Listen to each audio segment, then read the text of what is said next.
Salt rising bread was definitely one of the main reasons we opened up the bakery. We wanted to make it available to people. No one could buy a loaf of salt rising bread anywhere.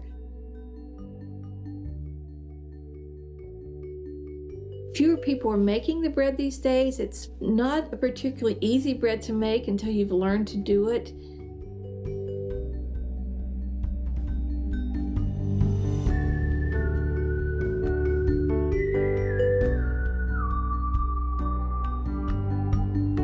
Just started shipping out a few loaves here, and okay, we'll ship some more. Well, it just kept growing. We found a location in Mount Morris, and built the building, and opened up in 2010. The bakery kind of took off on its own, and we ship hundreds of loaves of salt rising bread a week. Before we opened the bakery, I would refer to my grandmother's recipes, called her, would talk to her, but then not long after that she died, and I thought, okay, this is really it. You really need to buckle down and learn to make this bread, because I did not want that tradition to die in our family. It was just about that time that I met Jenny, and she was also learning to make the bread. So we worked together and we helped each other, and we would call and say, this is what I did, this didn't work, what worked with you, what didn't. So the bakery is about 8 years old now, and I have sold the bakery. The new owners are very interested in keeping the tradition of salt rising bread an integral part of the bakery. Susan and I are still educating as many people as we can about salt rising bread.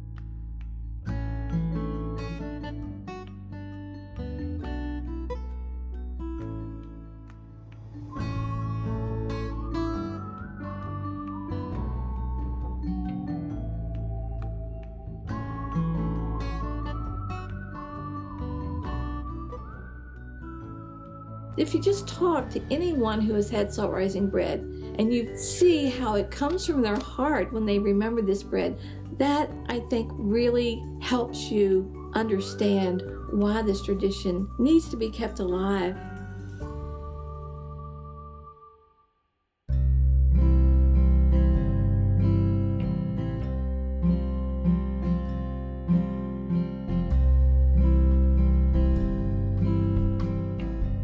Jenny and I have been studying the history and the science of salt rising bread for about 25 years, and we decided after all that research that the bread did not begin in any other country but right here in the United States. We have learned a couple of theories of how we think salt rising bread got its name. Some people have written that salt rising bread got its name because American women would heat rock salt and put their starter around that rock salt to make their ferment. The second theory involves a type of salt that goes into the starter. It's the American cookbooks that talk about using potash to raise gingerbread and biscuits.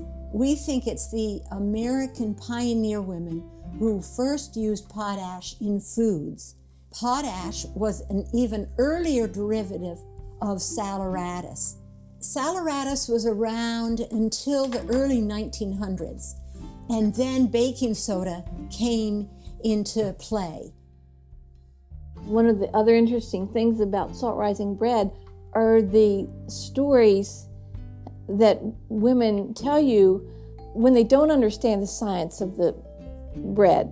They have these really great ideas about why it does what it does, or what you should do and you shouldn't do to be successful with salt rising bread. So for instance, people swear by the weather. They say, if it's cold outside, your starter won't work. Or if it's below freezing, or some people think if it's too hot outside, your starters won't work.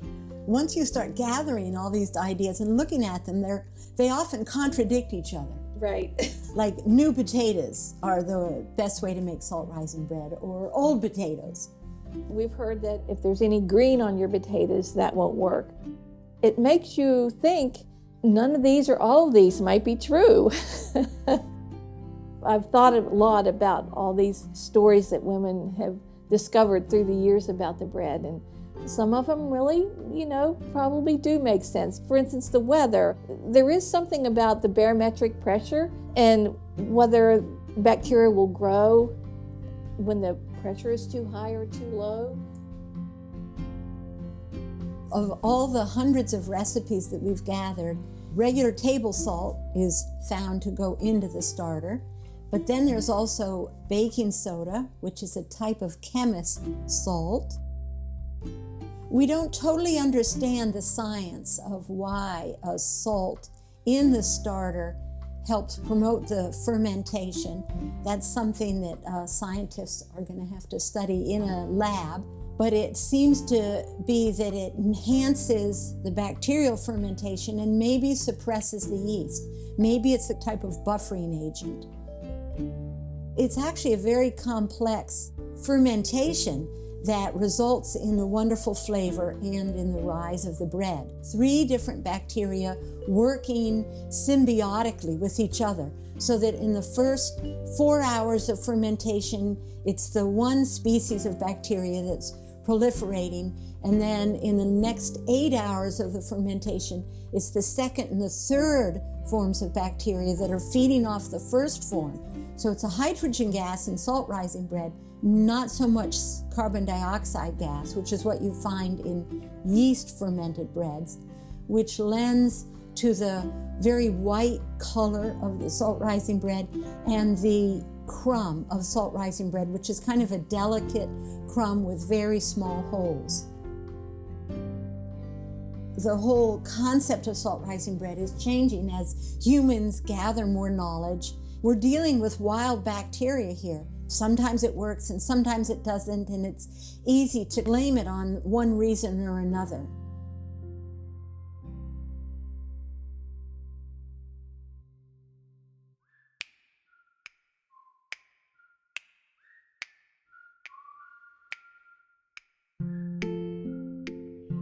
For the cornmeal milk starter, I'm going to put a couple tablespoons of cornmeal in my mason jar.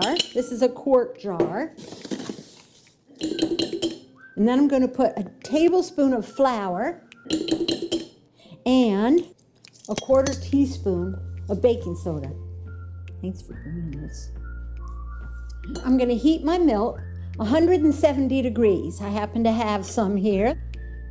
So I'm going to pour my milk and I'm going to give it a stir. And now I'm going to put this cornmeal milk starter in the water bath. So we like to cover it with plastic. You still want it to breathe. So we're going to cut a slit in the plastic. Okay, so I'll show you how to make a potato starter. What I do is I just fill the jar about halfway full, and you use 1/4 teaspoon of soda and 1/4 teaspoon of salt and 1 tablespoon of cornmeal. So after you do that, you add boiling water to cover the potatoes. So then I just put the saran wrap on like Jenny did, poke a hole in the middle of it, and put it in the water bath. Usually takes about 8 to 10 hours for the potato and more like 10 to 12 for the cornmeal starters. Yeah. We tell the starter is ready by the way it smells and how it looks. So I can smell it. Susan thinks it's really strong, but to me it's kind of normal. Here you can see there's a little bit of foam starting on this, but I would like it to ferment about another hour, and sometimes the foam will come all the way up to the top of the jar. And this is the potato starter, which has fermented. You can see that the potatoes are at the bottom, and there's some kind of murky looking water, and then you can see the foam starting at the top. And this too, like the cornmeal starter, can rise all the way up to the top, and I've even had to overflow sometimes. How does it smell, Susan? I like this smell. It's not near as pungent as the cornmeal. No, it isn't. It is a little bit different smell, Yeah, the definitely. potato. So now we want to show you how to make a sponge out of your fermented starter. And I'll just pour the liquid in here, holding back the potatoes. Now, if this were a cornmeal milk starter, you'd dump the whole thing in. Okay, so that got most of the foaminess off of the potatoes. And now we'll just add flour and stir until it gets consistency of pancake batter. Okay, so now I have enough in there that you can kind of feel the spoon drag through it. It's not real thick, but it's not what you'd call thin either. That's a nice consistency. Very nice. The sponge takes usually 1.5 hours, maybe 2. We're going to take this sponge and we're going to dump the whole thing in this bowl, right? Kind of a thick pancake batter again, and it's full of air holes. That's a sign that you have an active sponge. That's what you want. Typically, the recipe is add as many cups of water as you want loaves of bread. So if you want to make 3 loaves of bread, you'd add approximately 3 cups of water. I'm gonna add some flour. I want to add some salt to this, right, Susan? I like a little salt in mine. So maybe what, about a tablespoon? I could add a little more. So I'm gonna start mixing in the flour, and you can begin to kind of see these strands of dough. And I am going to put a pile of flour in this dough, and I'm going to start kneading. So I'm kind of covering up that pile of flour that I put in the dough. It's a very wet dough at this point, and I think salt rising bread tends to be a wet dough. Do you think, Susan? I think so too, yeah.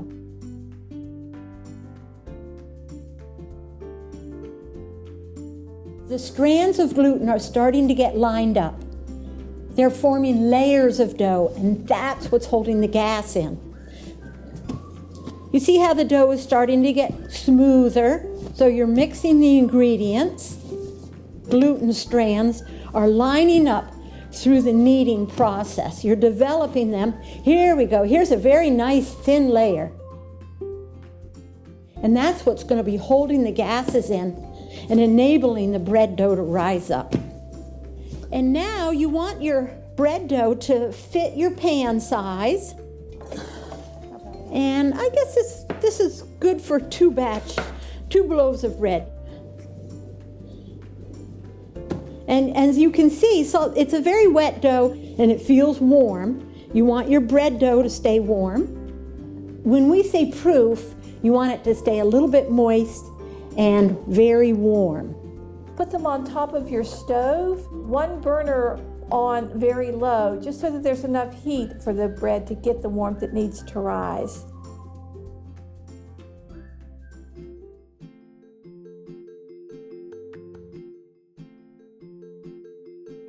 I have had the opportunity to find somebody who lives in Pennsylvania and who's interested in making salt rising bread, learning the history behind it, and sharing that knowledge. I'm a chef and I like to, get my work out there. I like to make people happy, and I like to share my knowledge or even share my skills with other people, so that other people can enjoy what they, had or might have heard about, or try something new that's actually very old. So I want you all to tell me what makes bread dough rise up, what is fermentation, and then gluten. What does gluten have to do with it? I remember talking to Antonio about, well, how are we going to get out into the public and share with them about salt rising bread? And it was Antonio's idea to reach out to schools. And I thought, that's a great idea. I feel excited about it because I was in Votech before, so that's going to be interesting.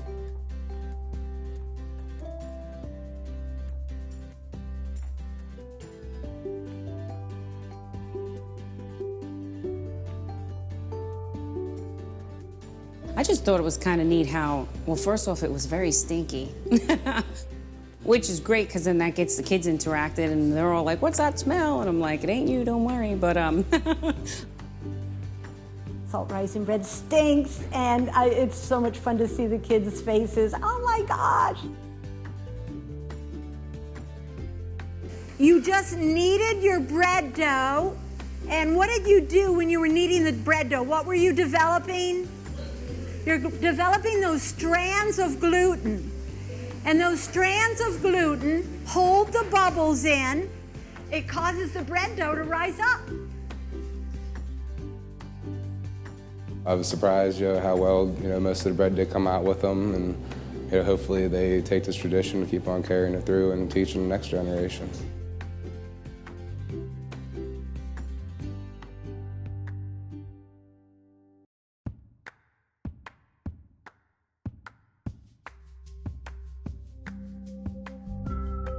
The West Virginia Folk Life Program is a program of the West Virginia Humanities Council, and this year Jenny and I applied for one of their apprenticeships. Amy Dawson is going to be working with us for a year to learn how to make salt rising bread. What we sell is just a pride in the food, the heritage food that we have. Salt rising bread started as a basic necessity. We want to show that it's a prideful product, that it's something that you can be proud of, and it's delicious and it doesn't taste like anything else. One of the things that we really like to do at Lost Creek Farms is to try to use food as a way to tell a story about Appalachia. We have this rich, complex cultural heritage here in West Virginia. We need to be celebrating that. We need to be celebrating those place-based assets. Salt rising bread is one of those stories. It's got all this depth and complexity to it, and that story is still alive because people did the work to collect the oral histories and to pass them on. Salt rising bread has an oral history, probably in a lot of ways because it's not easy to write down instructions. You have to be taught. Salt rising bread is really a very unique food. During the second session, I sat down with Susan and we went through a large number of recipes that she had gathered. We talked about her grandmother's recipe, and then we looked at just the huge variety of ways that you can make a salt rising bread starter, and all of the sweet letters from people across the state who had contacted her to tell her their story about salt rising bread.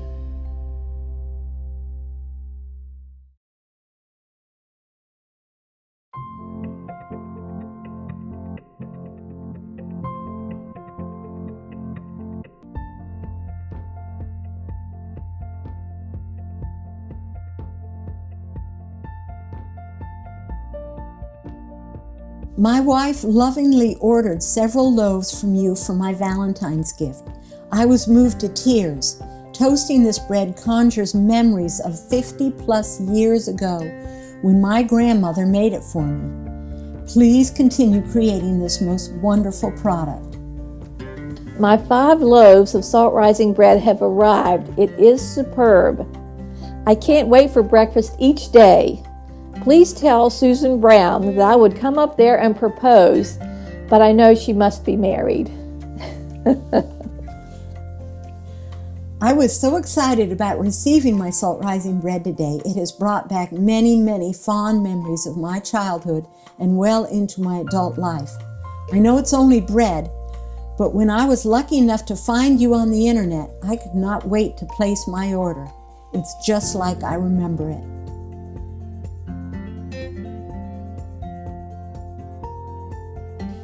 And this is a quote by Marcel Proust.